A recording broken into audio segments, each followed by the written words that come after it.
설교 제목을 왜 예수를 믿어야 하는가로 정했습니다. 여러분, 누군가가 여러분에게 왜 예수를 믿어야 합니까? 라고 묻는다면 여러분은 어떻게 대답을 하시겠습니까? 어떤 분은 복음을 잘 알아서 그거에 대해서 아마 논리적으로 복음을 잘 설명할 수도 있을 것이고, 어떤 분은 일단 믿어봐, 좋아, 그렇게 말씀하신 분들도 계실 것입니다. 여러분은 전자입니까? 후자십니까? 저는 둘 다입니다. 오늘 우리가 읽은 본문이 바울이 유대인들에게 왜 예수를 믿어야 하는가라는 것을 설명하는 구절입니다. 유대인의 입장에서 설명을 하는 건데, 먼저 우리가 지난주에 한번 같이 봤던 말씀을 좀 보시면은, 저기 지도를 여러분 보시게 되면은 수리아 안디옥 교회가 어딘지 여러분 이제 아시죠? 수리아 안디옥 교회에서 실루기아로 갔다가 거기서 배 타고 키프로스 섬에 갔는데, 먼저 살라메에 이르러서 유대인의 회당에서 복음을 전했고, 그리고 이제 구브로스 섬의 수도인 파포스라는 섬에 가서 지난주에 총독 서기오 바울에게 복음을 전한 그런 내용이었습니다. 이제 13장부터 우리가 볼 거는 이들이 배를 타고 다시 저 북쪽으로 가요. 밤빌리아 버가라는 지역으로 가게 됩니다. 13절을 같이 한번 읽겠습니다.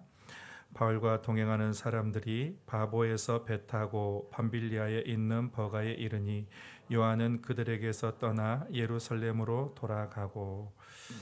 오늘 사실 본문이 굉장히 길어요. 이렇게 제가 긴 본문을 설교한 적이 없습니다. 그래서 어떻게 보면 굉장히 지루할 수가 있습니다. 여러분 잘 따라오십시오. 여기 지도를 다시 한번 보시게 되면 밤빌리아 버가의 그 해변에 도착을 해서 이들이 의논을 했습니다. 이제 어떻게 할 것이냐, 어디로 갈 것이냐 의논을 했는데, 결정 내리기를 북쪽으로 더 가자, 저 내륙 쪽으로 더 가서 비시디아 안디옥 쪽으로 가자라고 그렇게 결정을 내렸습니다. 그런데 여러분, 우리가 지도에 보면은 그렇게 그냥 평범하게 나와 있지만 그 가는 길이 아주 험하고 위험한 지역이에요. 버가에서 비시디아 안디옥까지는 200km나 떨어져 있고 아주 험준한 산맥이 있습니다. 타우루스 산맥을 통과해야 되는 거예요. 저기 보면은 약간 좀 검은색 지역이 그 타우루스 산맥이 쫙 펼쳐져 있어요. 아주 험하고 높은 산입니다. 더구나 이곳은 강도들이 많이 출몰을 하는 곳입니다. 그래서 보면은 여기 사진을 보면 저렇게 생겼어요. 저렇게 산이. 등산을 잘하는 분들은 좋아하겠지만 등산을 싫어하는 분들은 아마도 혀를 내두를 것입니다. 근데 이 일행 중에 요한이라는 그 마가가 있습니다. 그는 이거는 무모하다. 어떻게 저걸 넘어가느냐. 이것은 넘어갈 수가 없다. 그래서 부정적인 입장을 가졌습니다.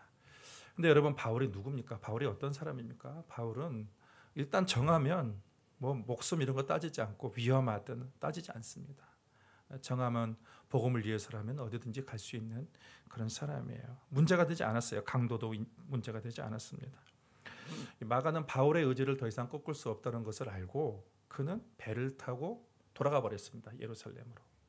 배를 타고 예루살렘에 돌아가 버리고 바나바와 바울만 이제 거기서 멈추지 않고 북쪽을 향해서 저 산을 넘어가는 거예요. 근데 하나님께서 은혜를 주셔가지고 어떤 위험도 없이 그 산을 잘 넘어가게 하셨습니다. 근데 이 14절부터는 이들이 드디어 비시디아 안디옥에 이제 도착을 했어요. 그곳에서 바울이 설교를 하게 되는 거예요. 긴 설교를 합니다. 유대인의 땅에서. 지난주에 말씀드렸듯이 안디옥은 성경에 두 곳이 나오게 됩니다. 안디옥은 지금 우리가 처음에 그 선교행을 시작했던 곳이 수리아 안디옥, 로마 행정 그 구역에서 수리아 지역에서 수리아 안디옥이고, 지금 우리가 이제 볼 곳은 저 활 끝부분에 비시디아 안디옥, 휘어진 끝부분에 비시디아 안디옥에서의 그 내용을 보게 됩니다. 대도시였습니다. 그래서 유대인들이 많이 있었습니다. 바울은 어딜 가든 가장 먼저 어디서 복음을 전했냐면 그 회당, 유대인들이 모이는 회당을 중심으로 복음을 전했습니다. 14절에 보면 그들이 버가에서 더 나아가 비시디아 안디옥에 이르렀습니다. 그리고 안식일의 회당에 들어가서 앉았습니다. 유대인의 회당에서 유대인들은 안식일마다 모여서 말씀을 읽고 종교 의식을 그들이 가졌습니다. 그래서 그것에 모세 오경과 또 선지서의 말씀을 읽고 그 중에 이제 방문하는 랍비가 있으면 그곳에서 그 율법을 해석하고 설교를 할 수 있게 했습니다. 그런데 바울은 가말리엘 문화생이잖아요. 그는 랍비의 자격이 있는 그런 사람이었어요. 그래서 그 회당장들이 권할 말이 있으면, 백성들에게 할 말이 있으면 일어나 하라고 했더니 바울이 이것을 이제 기회로 삼은 거죠. 자기가 손짓해서 내가 하겠다 하면서 드디어 바울의 긴 설교가 시작이 되는데, 이것이 오늘 본문이 바울이 공식적으로 한 첫 번째 설교입니다. 그 성경에서 공식적으로 한 첫 설교가 되는 것입니다. 그는 유대인들에게 왜 예수인가, 왜 예수를 믿어야 되는지에 대해서 유대인에게 이제 설교를 하고 있는 것입니다. 먼저 바울은 하나님이 그들의 조상을 택하셨고, 그 택하신 하나님께서 하나님의 약속을 신실하게 이어오셨다. 그것을 지금 먼저 설명을 하고 있습니다. 그래서 16절부터 우리가 성경을 읽으면서 그 내용을 좀 같이 보도록 하겠습니다. 16절입니다. 바울이 일어나 손짓하며 말하되 이스라엘 사람들과 및 하나님을 경외하는 사람들아 들으라. 이 회당에 이제 유대인만 있는 것이 아니라 하나님을 경외하는 헬라인들도 모여 있었어요. 17절입니다. 이 이스라엘 백성의 하나님이 우리 조상들을 택하시고 애굽 땅에서 나그네 된 그 백성을 높여 큰 권능으로 인도하여 내사. 우리 조상을 택했다는 것은 아브라함 택했다는 거죠. 그래서 하나님께서 아브라함에게 하신 말씀이 뭐죠? 너를 인하여 모든 민족이 복을 받을 것이다 라는 거예요. 그러니까 하나님께서 이스라엘을 택하신 이유가 이스라엘을 위해서, 이스라엘만을 위해서 택한 것이 아니라 모든 민족을 위해서 택했다는 거죠. 이해가 되십니까? 너로 말미암아 모든 민족이 복을 받을 것이다. 그러니까 이스라엘만 위해서만 이스라엘을 택하신 것이 아니라 모든 민족을 이스라엘을 통해서 복을 받게 하시려고 이스라엘을 택하셨다는 것입니다. 그리고 바울은 또 애굽 땅에서 나그네 된 그 이야기를 또 언급을 하고 있는 것은, 이것이 뭐 의도가 있습니다. 왜 애굽에 있는 말을 그가 언급을 했냐면, 하나님의 신실하심, 하나님의 약속을 지키신다.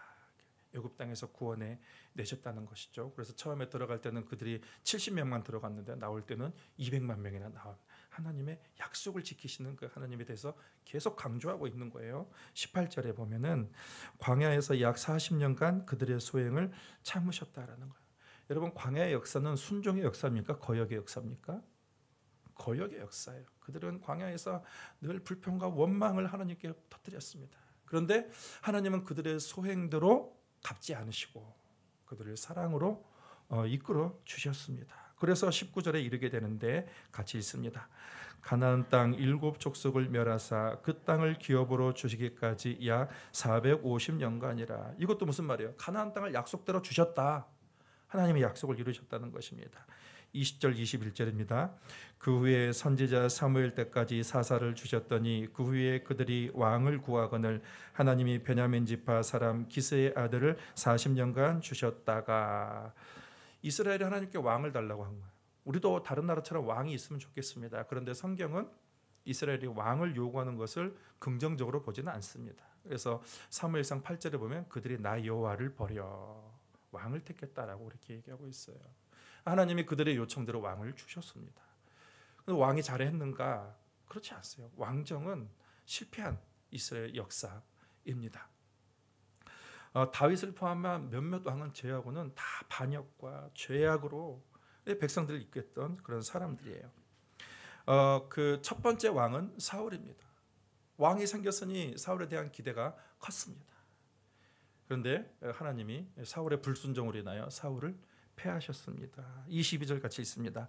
패하시고 다윗을 왕으로 세우시고 증언하여 이르되 내가 이새의 아들 다윗을 만나니 내 마음에 맞는 사람이라 내 뜻을 다 이루리라 하시더니, 많은 왕 중에 다윗은 하나님의 마음에 합한 왕이에요. 그래서 하나님께서 다윗에게 언약을 주셨습니다. 너의 후손들이 계속해서 왕위가 이어질 것이다. 영원토록 왕이 이어질 것이다라는 거예요. 물론 이제 다윗 이후에 다윗의 후손의 왕들 중에 좀 반역하는 왕들이 있었지만 하나님은 다윗에게 하신 언약을 그것을 포기하지 아니하시고 끝까지 그 이스라엘 인간의 죄악에도 불구하고 끝까지 그 언약을 성취하셨습니다. 더불어 또 무슨 약속을 주셨냐면 그 후손을 통해서 그의 나라가 영원히 경고할 것이다라는, 영원히 끊어지지 않을 것이다라는 것입니다. 여러분, 지금까지 이 바울이 이스라엘 역사를 통해서 하나님의 신실하심, 언약을 이루심을 강조하신 이유가 있습니다. 그 의도가 있습니다. 결국 뭘 얘기하려면 이스라엘의 가장 소망했던 메시아, 하나님의 그 메시아, 다윗의 후손으로 오시게 하겠다는 그 메시아가 신실하신 지금까지 하나님께서 모든 것을 이루셨듯이 지금 이루셨다는 거예요. 누구를 통해서요? 예수를 통해서 지금 이루셨다는 것을 말하려는 거예요. 왜냐하면 그들은 아직 메시아가 온 걸 모르거든. 그래서 그런 신실하신 하나님을 계속해서 언급하고 있는 거예요. 23절을 같이 읽겠습니다. 하나님이 약속하신 대로 이 사람의 후손에서 이스라엘을 위하여 구주를 세우셨으니 곧 예수라. 약속하신 대로 이 사람 다윗의 후손에서 구주를 세우셨다. 구원자를 세우셨다. 그가 예수다라는 것입니다. 그러니까 처음부터 이렇게 신실하신 하나님, 약속을 이루신 하나님을 강조한 의도가 분명하게 있습니다. 이제 그 약속대로 하나님께서 이제 예수를 보내주셨다. 메시아를 보내주셨다. 그러니까 예수님은 약속이다. 이 구약 성경의 약속이다라는 것을 강조하고 있는 것입니다. 이스라엘의 소망이 예수님으로 말미암아 성취가 되었다. 이스라엘에게 그렇게 얘기하니까 이 유대인들의 관심사가 메시아잖아요. 이들이 얼마나 관심이 많겠습니까? 그래서 그 바울은 이스라엘 백성들이 예수를 믿어하는 첫 번째 이유가 그 예수님은 약속의 성취다. 약속하신 분이다. 그것을 말하는 거예요. 그러면 그들이 또 예수를 믿어하는 두 번째 근거는 요한의 증거입니다. 이게 24절과 25절도 같이 읽겠습니다. 그가 오시기에 앞서 요한이 회개의 세례를 이스라엘 모든 백성에게 전파하니라. 요한이 그 달려갈 길을 마칠 때에 말하되 너희가 나를 누구로 생각하느냐? 나는 그리스도가 아니라 내 뒤에 오시는 이가 있으니 나는 그 발에 신발끈을 풀기도 감당하지 못하리라 하였으니. 이스라엘 백성들이 당시에 존경했던 사람이 세례 요한입니다.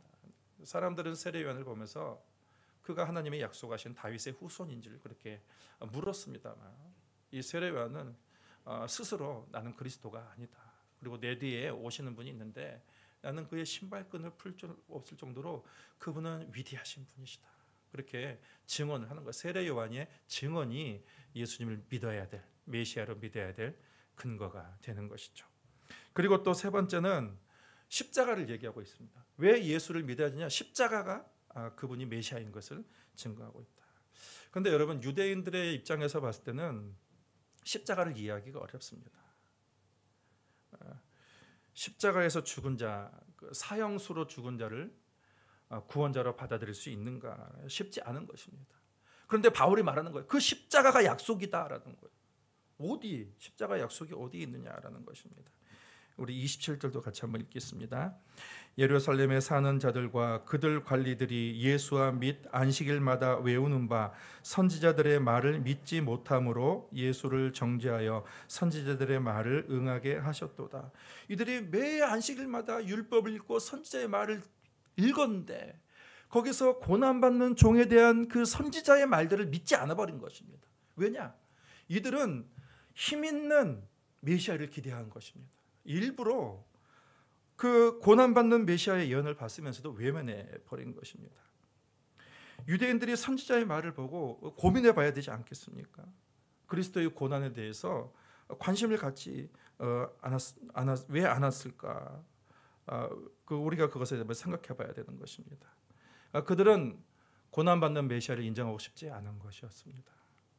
바울은 계속 성경을 통해서 예수님에 대한 바른 예언에 대해서 지금 그들이 인정하지 않은 말들을 가지고 지금 예수님의 십자가를 가지고 예수님을 증거하고 있는 것입니다.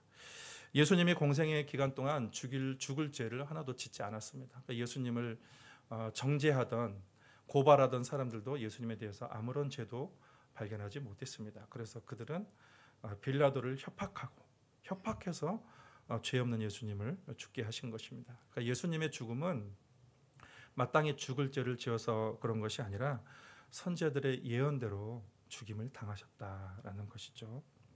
그래서 이 십자가의 죽음 역시 약속을 성취하신 것이다라는 것입니다. 우리는 다 양 같아서 그릇 행하여 각기 제 길로 갔거늘 여호와께서는 우리의 죄악을 그에게 담당시키셨도다라는 그 말씀처럼 이 세상에는 많은 신이 존재합니다.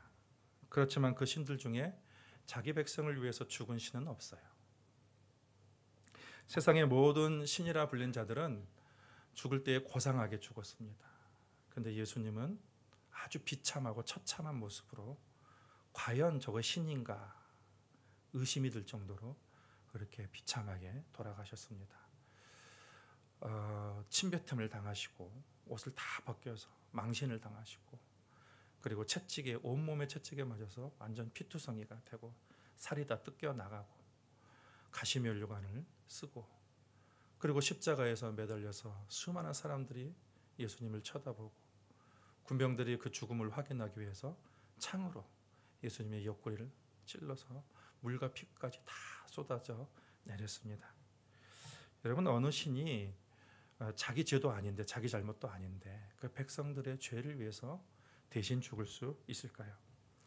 사람들이 과연 예수님의 그 모습을 보고 예수님을 하나님이라 그렇게 인정할 수 있을까요? 예수님은 가장 비참한 죽음을 당하셨습니다. 십자가가 유대인이 기대한 메시아상은 아닙니다만 성경은 분명하게 예수님의 고난과 조롱과 멸시를 분명하게 성경은 계속해서 예언을 했습니다. 이게 분명한 것입니다. 이런 십자가에 달림으로써 주님께서 이루시고자 하시는 것이 무엇일까요? 이 십자가가 우리에게 준 게 무엇입니까? 여러분 종교가 영어로 뭐죠? 릴리전이잖아요. 근데 이것이 라틴어에서 파생이 됐어요. 리 앞에 접두어가 다시라는 뜻이고 그리고 라틴어로 레가레라는 말이 있습니다. 레가레 이것이 뭐냐? 연결하다는 말이에요. 연결하다. 그럼 이것을 보면은 종교라는 말은 그 어원적으로 보면은 다시 연결하다라는 거예요. 그게 종교가 거기서 나온 거예요. 연결하다. 뭘 연결하는 거예요? 신과 인간을 연결하는 것이 참 종교다라는 것입니다. 근데 이 세상의 모든 종교는 내가 올라가는 거예요. 사람들은 죄로 인해서 하나님의 영광에 이르지 못합니다. 하나님 앞에 나아갈 수 없어요. 그래서 죄와 마귀의 종이 되었고 그리고 그 모든 저주가 인간에게 주어졌습니다. 신명기 21장 23절에 보면 나무에 달린 자마다 저주를 받은 자다라고 했어요. 예수님이 십자가에 달려 돌아가셔서 인간의 모든 죄와 저주를 다 받으셨습니다. 그래서 그 십자가가 연결하는 거죠.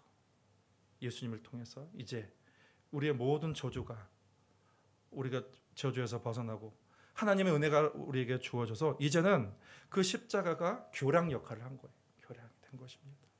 진정한 연결, 진정한 릴리전이 성취가 된 것이죠. 진정한 신앙인 것입니다. 마지막으로 예수님이 메시아신 근거를 부활로 말씀하고 있습니다. 29, 30절 같이 읽겠습니다. 성경의 글을 가리켜 기록한 말씀을 다 응하게 한 것이라. 후에 나무에서 내려다가 무덤에 두었으나 하나님이 죽은 자 가운데서 그를 살리신지라. 부활하셨으니 예수를 믿어야 된다. 예수님은 죽음으로 끝나지 않았습니다. 세상의 모든 위대한 사람들은 다 죽었습니다. 그래서 그들은 무덤이 있고 그들의 무덤은 지금도 유명한 관광지가 돼서 많은 사람이 찾고 있습니다. 근데 예수님은 무덤이 없어요.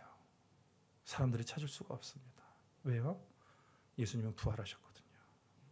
다시 살아나셨기 때문입니다. 이것이 사람들이 거짓말이다라고 막 사람들에게 서로 거짓말이라고 했지만 여러분 거짓말은 1, 2년이면 다 들통이 납니다. 들통이 나요. 사람들 얼마나 똑똑한데요. 그런데 그 수많은 석학들이 그 부활의 그 거짓을 밝히고자 다 연구를 해도 밝히면 밝힐수록 부활의 확실함만 그들이 그 결과를 받을 수밖에 없었습니다. 인도의 성자라고 불리는 썬다싱이라는 사람이 있습니다.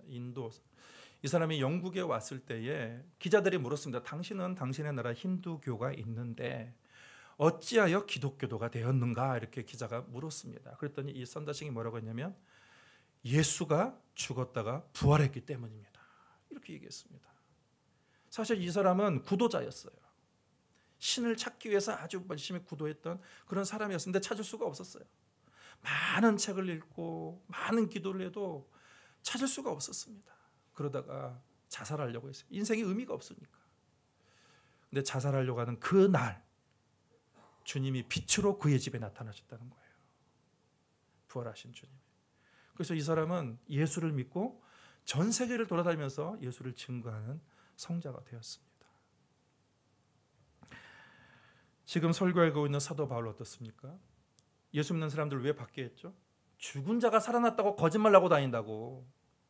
예수가 죄인으로 십자가에서 죽었는데 그가 살아났다고 거짓말하고 다니니까 거짓말하는 사람들 잡아 죽이려고 그가 그렇게 혈안이 되어서 다녔던 사람 아닙니까? 그런데 그가 다메섹으로 가던 중에 예수님을 만났습니다. 부활하신 예수님을 만났습니다. 그래서 그가 가는 곳마다 뭘 얘기합니까? 주님은 살아나셨다. 증거하는 사람이 되었습니다. 여러분, 주님은 과거의 주님이 아니에요. 주님은 현실의 주님이십니다. 지금도 살아계셔서 여러분과 함께 계십니다. 여러분 떠나지 않으셨어요. 이 자리에 함께 계신 줄 믿습니다. 확실합니다. 바울은 유대인들에게 구약 성경을 근거로 들어서 그 부활에 대해서 아주 확신하게 이렇게 증거를 했습니다. 그것이 34절에서 37절입니다. 또 한번 같이 읽겠습니다.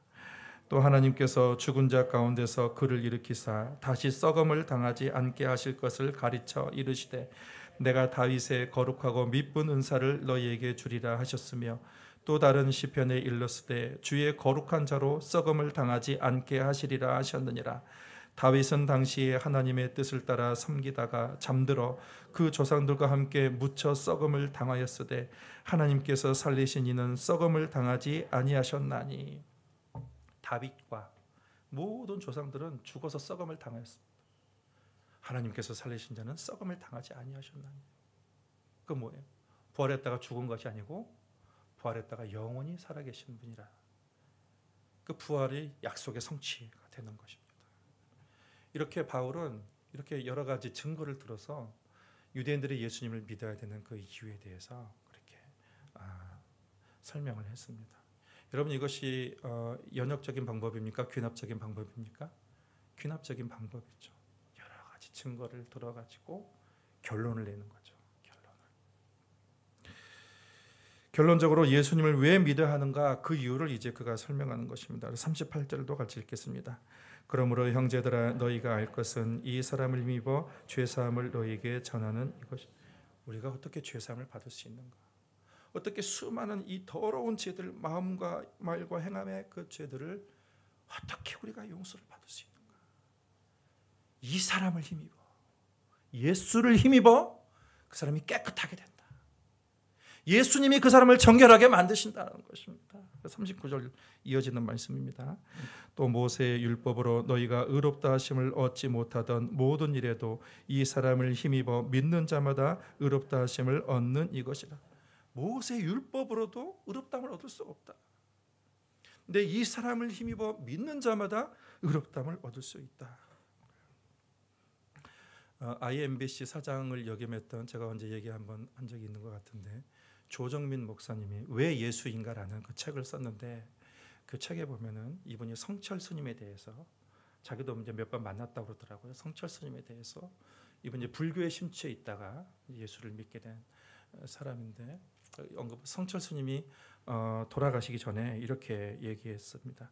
내가 대중을 속였다. 쌓은 죄가 수미산보다 많다, 높다라고 했습니다. 이 스님이 평생토록 내가 수행을 했는데 이 수행으로 내 죄를 없애지 못하고 오히려 죄만 더 많아졌다. 사람들을 이게 내가 바른 길로 인도하려고 했지만 이것이 바른 길로 인도할 수가 없다라는 것을 얘기한 것입니다. 그러면서 그분이 하는 말이 나는 무간지옥으로 간다라고 했습니다. 그런데 여러분, 저는 성철 스님이 참 대단한 선생이다라는 생각이 듭니다. 왜냐하면 정직합니다. 정직해요. 아주 정직합니다. 솔직하고. 여러분, 불교에서 이 수행을 여기 말씀해 보면 율법과 같은 말입니다. 모세 율법으로 의롭다함을 얻을 수 없다. 그렇죠? 우리의 수행으로 의롭다함을 얻을 수 없다. 같은 말이에요. 우리가 그렇게 율법으로는 죄 용서를 받을 수 없고 누구를 힘입어서요? 이 사람을 힘입어. 예수를 힘입어 그 사람이 의롭다함을 얻을 수가 있다라는 그런 말씀입니다.